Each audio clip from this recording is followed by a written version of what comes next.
வலியற்ற varicose vein சிகிச்சை எளிய 30 நிமிட செயல்முறை. 7279487335. மக்களவைத் தேர்தலில் பாமக சார்பில் போட்டியிடும் 9 வேட்பாளர்கள் பெயர்கள் அறிவிக்கப்பட்டுள்ளது.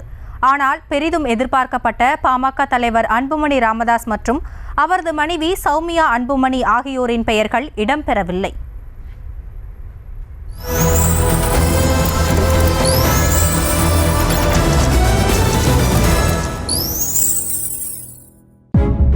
பாஜக கூட்டணியில் பாமகவிற்கு 10 தொகுதிகள் ஒதுக்கப்பட்டிருந்த நிலையில் அதில் 9 தொகுதிகளுக்கான வேட்பாளர்கள் அறிவிக்கப்பட்டுள்ளனர்.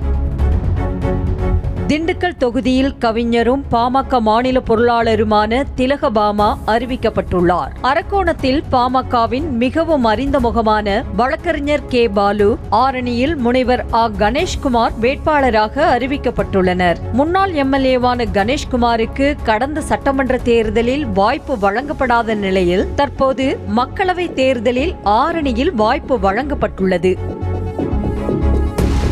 கடலூரில் திடீர் திருப்பமாக திரைப்பட இயக்குனர் தங்கர் பச்சான் வேட்பாளராக அறிவிக்கப்பட்டுள்ளார்.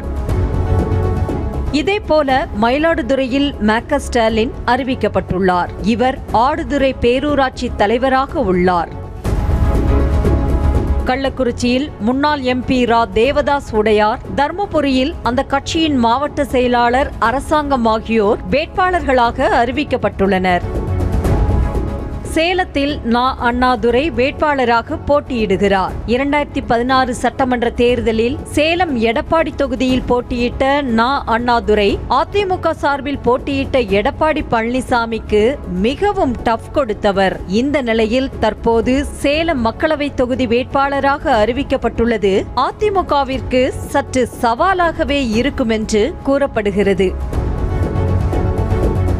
விழுப்புரத்தில் பாமக பொதுச் செயலாளர் வடிவேல் ராவணனுக்குத்தான் சீட் வழங்கப்படும் என எதிர்பார்க்கப்பட்ட நிலையில் இளம் வேட்பாளர் முரளி சங்கருக்கு வாய்ப்பு வழங்கப்பட்டுள்ளது.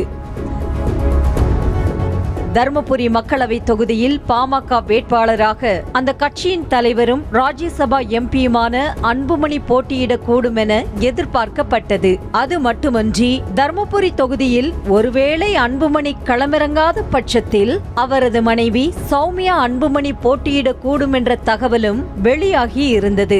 இந்த நிலையில் யாரும் எதிர்பாராத ஒரு ட்விஸ்டாக தர்மபுரி தொகுதியில் அரசாங்கம் என்பவர் களமிறக்கப்பட்டிருக்கிறார்.